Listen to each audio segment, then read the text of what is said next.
tahun.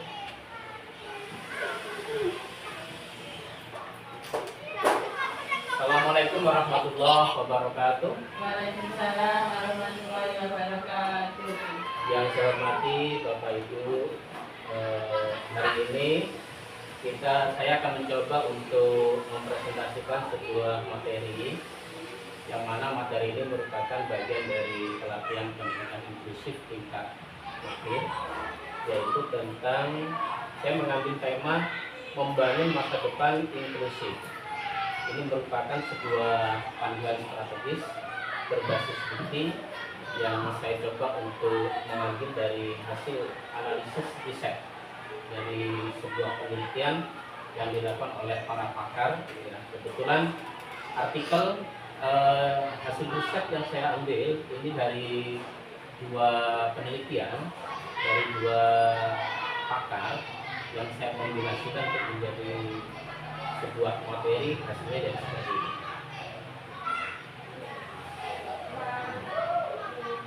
Nilai lokal sebagai fondasi penyelenggaraan pendidikan inklusif. Jadi Bapak Ibu, dalam penyelenggaraan pendidikan inklusif, ya, kita harus bisa meletakkan nilai-nilai lokal itu sebagai fondasi, sebagai dasar dalam mengambil sebuah kebijakan dalam penyelenggaraan pendidikan inklusif. Jadi penyelenggaraan pendidikan inklusif di Indonesia itu tidak hanya sekedar mengikuti tren global. Ya, misalnya Australia sedang rame-ramenya berbicara tentang pendidikan inklusif, kemudian Indonesia meniru, tidak seperti itu. Akan tetapi penyelenggaraan pendidikan inklusif di Indonesia itu lebih mengacu pada nilai-nilai lokal. Apa yang dimaksud dengan nilai-nilai lokal kita? Yaitu adalah nilai-nilai Pancasila dan Bhinneka Tunggal Ika, yang di situ mengakomodir, mengakui semua keberagaman sebagai potensi yang harus kita hormati. Selanjutnya Bapak Ibu, seperti yang saya sampaikan di awal tadi, bahwa riset yang saya ambil, ya, penelitian yang saya ambil itu berdasarkan dari dua pakar. Ya. Nah, kenapa kok hanya dua pakar? Nah, mungkin pertanyaan seperti itu. Ini saya mencoba untuk menakar kualitas dari riset terlebih dahulu. Jadi sebelum saya mengambil hasil riset, hasil penelitian, saya mencoba untuk menakar. Menakar itu artinya memilah dan memilih, ya, kualitas dari hasil sebuah penelitian. Dalam menakar kualitas bukti riset, bukti penelitian ini, Bapak Ibu, saya menggunakan metode CRIP, C-R-I-I-P, kira-kira begitu. C-nya adalah surrency, relevansi, authority, accuracy, purpose. Maksud daripada currency ini adalah keabsahan, yaitu kita memastikan bahwa artikel yang saya ambil adalah artikel paling terakhir, yaitu tahun 2025, yang tentu relevan dengan kebijakan terbaru. Ketika artikel itu sesuai dengan dengan kebijakan terbaru terkait dengan inklusif, maka artikel itu saya ambil. Maka dari dua artikel yang saya ambil itu sesuai dengan currency. Yang kedua adalah relevansi, menilai kesesuaian informasi dengan kebutuhan dan konteks riset. Saya menilai dari hasil dua penelitian itu, Bapak Ibu, semuanya ada relevansinya, ada kesesuaian, baik informasi yang disampaikan ataupun terkait dengan kebutuhan konteks kekinian dalam hal pendidikan inklusif. Yang nomor tiga, authority, adalah kita mengevaluasi otoritas, kewenangan daripada si penulis. Kita mencoba untuk meneliti, menggali apakah benar penulis dalam peneliti tersebut, ya, penulis atau peneliti dalam artikel tersebut mempunyai latar belakang yang sesuai dengan bidang yang diteliti. Jangan sampai meneliti pendidikan inklusif orangnya mempunyai background di bidang ekonomi misalnya, punya background di bidang fisika misalnya, maka penelitiannya diragukan hasilnya karena tidak sesuai dengan latar belakang pendidikan, sehingga orang tersebut dinilai tidak kredibel dan tidak punya integritas, tidak punya otoritas atau otoriti kewenangan untuk melakukan kegiatan tersebut. Dari dua pakar yang saya ambil ini semuanya adalah sesuai. Ya, semuanya adalah sesuai. Satu dari mahasiswa PLB pendidikan luar biasa, yang satu dari akademisi seorang dosen yang mengajar di jurusan PLB pendidikan luar biasa. Yang ketiga adalah akurasi. Dari penelitiannya itu Bapak Ibu, saya melihat sangat data yang digunakan sangat akurat. Ya, akurasi itu akurat. Ya, jadi dari data, metodologi dan lain sebagainya itu akurat sesuai dengan objek dan fakta di lapangan. Dan yang terakhir adalah purpose. Purpose-nya artinya tujuan.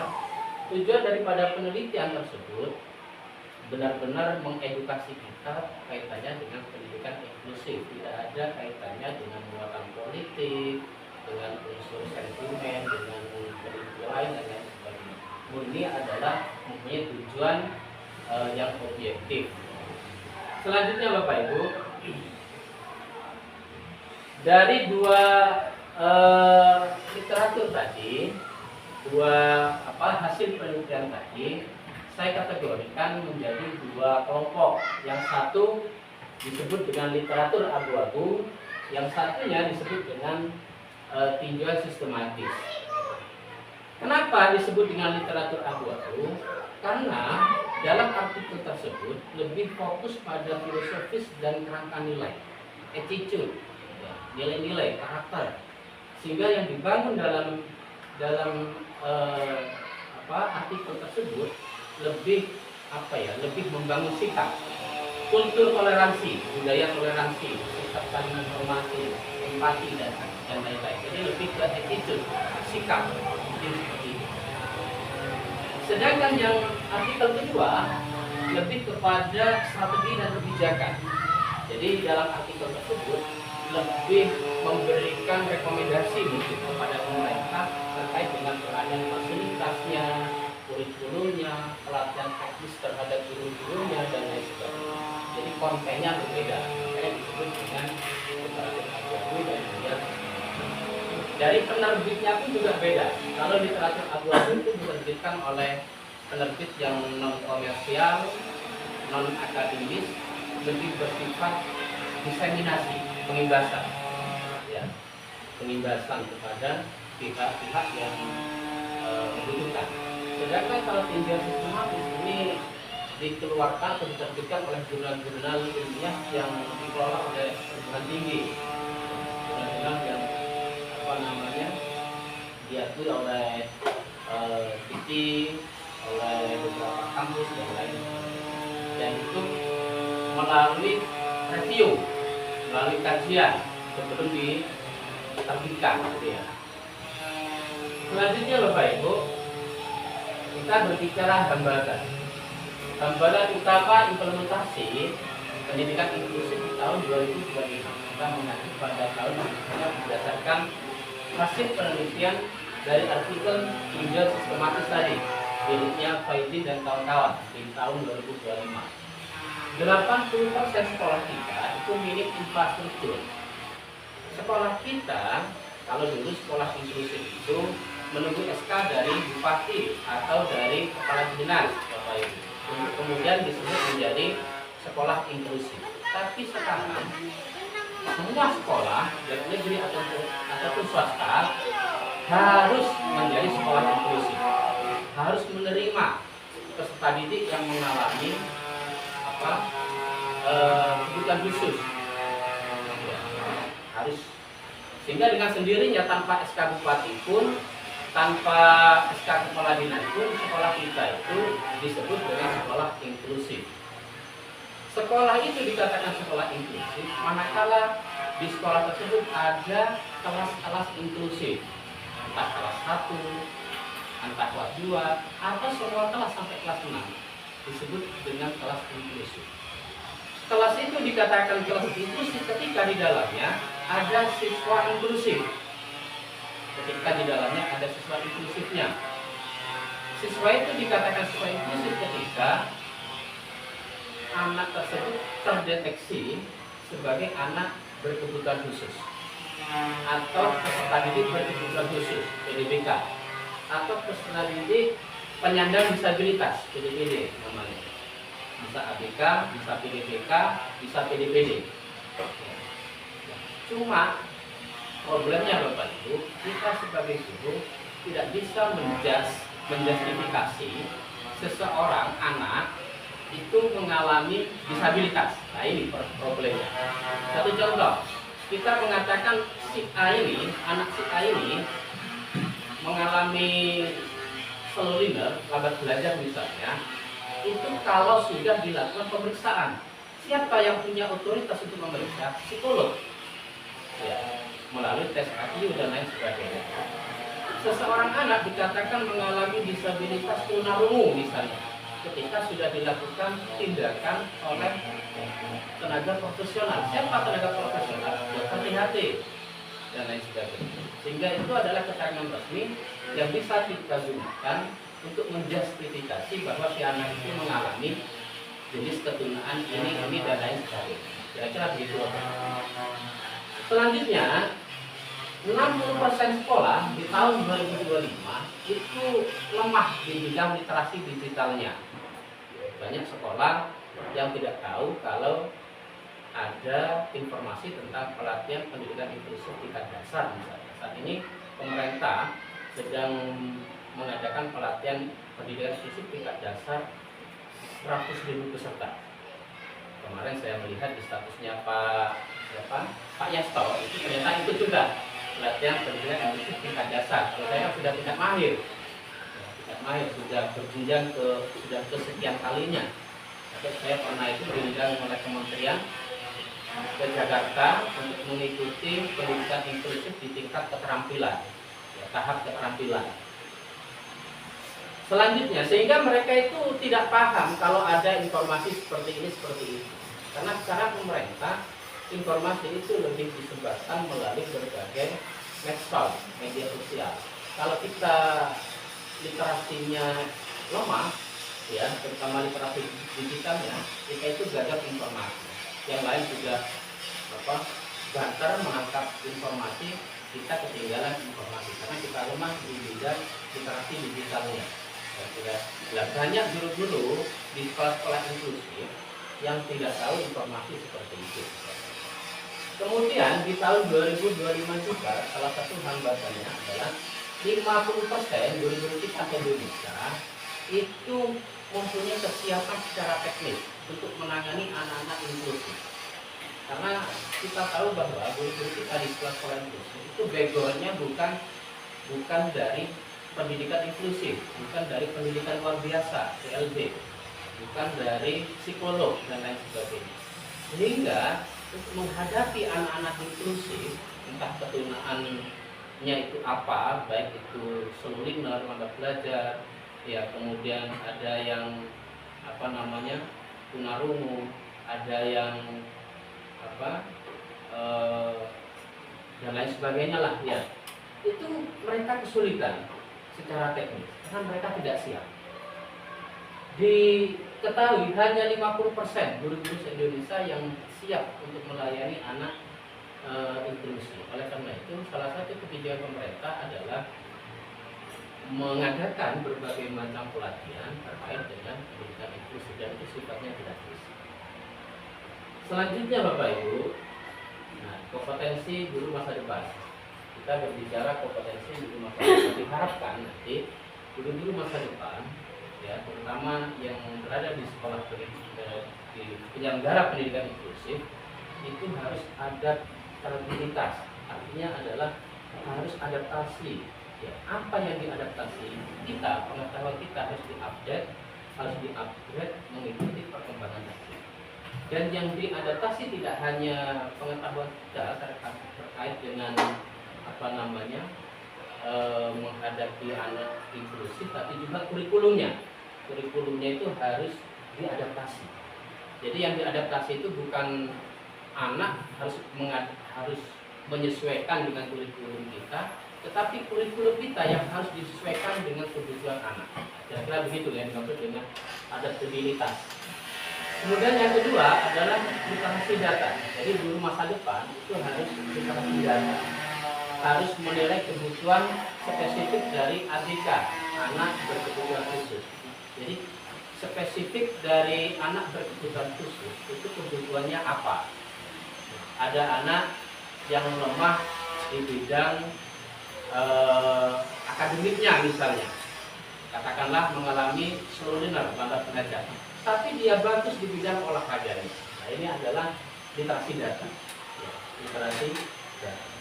Atau dia lemah di bidang olahraganya, tapi dia kalau melukis bagus dan lain sebagainya. Yang selanjutnya adalah kecerdasan emosional, membangun hubungan tanpa konflik. Kita upayakan anak-anak yang menyandang disabilitas itu dalam posisi aman, Bapak Ibu, tidak ada bullying. Kita bangun hubungan emosional antara guru dengan anak, antara anak dengan anak itu baik-baik saja. Kira-kira begitu. Selanjutnya, strategi penguatan kapasitas. Setelah kita berbicara kompetensi guru di masa depan, kita berbicara strategi. Strateginya apa untuk bisa mencapai semua itu? Satu, pelatihan berbasis komunitas seperti ini, Pak. Ya, komunitas belajar di tingkat sekolah, komunitas belajar di tingkat kecamatan, komunitas belajar di tingkat kabupaten. Komunitas itu tidak hanya melibatkan guru-guru, tapi boleh juga orang tua, boleh juga terapis, psikolog, ya, yang melakukan kajian secara simultan untuk dapat memperoleh sebuah pemahaman secara holistik, secara utuh. Selanjutnya adalah inovasi teknologi, penggunaan simulasi digital untuk merasakan pengalaman mengajar di kelas inklusif. Jadi di kelas inklusif itu kita diharapkan nanti tidak hanya mengajar anak secara manual, tapi juga berbasis teknologi. Kira-kira menggunakan ISP seperti ini, kita menunjukkan materi ajar yang lebih inovatif dan lain sebagainya. Selanjutnya, mentoring dan refleksi. Transfer pengetahuan dari guru senior melalui pendampingan berkelanjutan. Mentoring ini bisa jadi misalnya guru senior, misalnya junior, ya, memberi masukan kepada guru yang junior. Itu mentoring, ya. Transfer pengetahuan dari senior ke junior. Dan juga mungkin pendampingan secara berkelanjutan yang dilakukan oleh kepala sekolah. Terakhir, psikoedukasi, meningkatkan literasi mengenai karakteristik heterogen anak berkebutuhan khusus. Jadi ini sudah merupakan sunatullah, tidak bisa dipungkiri bahwa anak-anak kita itu beragam, tidak bisa diseragamkan, tidak bisa dipaksakan harus sama. Kalau satu anak menguasai materi hanya satu kali penjelasan, apakah anak yang lain juga harus satu kali penjelasan? Belum tentu. Inilah yang kemudian disebut dengan heterogen. Kita harus psikoedukasi, kita harus mempunyai pendekatan secara psikologis, ya, kepada anak-anak tersebut. Tidak bisa memaksakan semuanya harus sama, karena pengetahuan anak macam-macam, berbeda. Ekosistem kolaboratif. Keberhasilan inklusi tidak tertumpu pada guru, jadi tidak hanya guru, tapi juga harus bersinergi dengan sekolah, antar sekolah, dengan orang tua, dan tenaga profesional. Tenaga profesional ini bisa psikolog, bisa terapis, dan lain sebagainya. Selanjutnya Bapak Ibu, dampak transformasi berbasis bukti.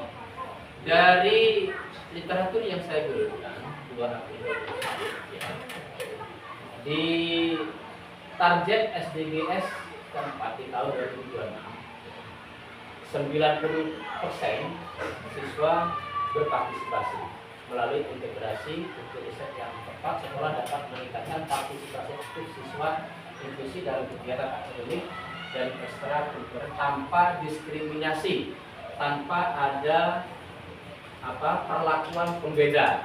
Semuanya dianggap sama, ya, dan mempunyai hak yang sama. Diskusi dan langkah selanjutnya. Baik Bapak Ibu, mungkin hanya itu materi untuk hari ini. Nanti kita akan diskusi lebih lanjut ya, dan menyusun langkah-langkah selanjutnya. Materi ini saya adopsi dari ini Pak Ijin dan kawan-kawan yang diterbitkan oleh Indonesian Journal of Early Childhood, jurnal dunia anak usia dini, kemudian milik Ivyasar dan kawan-kawan, dan yang diterbitkan oleh Gudang Jurnal Multidisiplin Ilmu. Nah ini ya yang menyebabkan jurnal ini disebut abu-abu, karena yang menerbitkan adalah multidisiplin ilmu, tidak spesifik ilmu tentang pendidikan inklusif. Berbeda dengan ini, jurnal yang menerbitkan adalah Jurnal Early Childhood. Nah ini pendidikan anak usia dini. Pendidikan anak usia dini masih ada hubungannya dengan pendidikan inklusif di tingkat PAUD, pendidikan anak usia dini. Kemudian yang terakhir adalah dari United Nations, dari PBB, Perserikatan Bangsa-Bangsa, yang judulnya Sustainable Development Goal for Quality Education. Konteks cantiknya adalah SDGs 4 di tahun 2000. Kira-kira itu Bapak Ibu yang bisa saya sampaikan, mudah-mudahan sedikit ilmu yang hari ini saya sampaikan bermanfaat untuk kita semua. Saya minta umpan baliknya, kira-kira apa yang sudah saya sampaikan ini bisa dipahami, bahasanya jelas, atau ada yang perlu kita diskusikan? Jelas. Jelas ya. Bu Rudi bagaimana?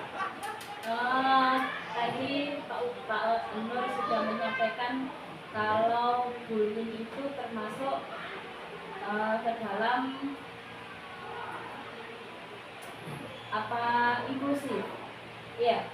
Yang poin keberapa tadi?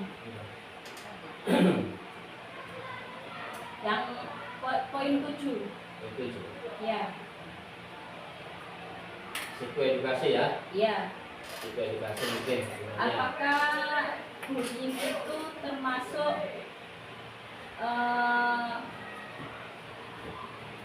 apa ya?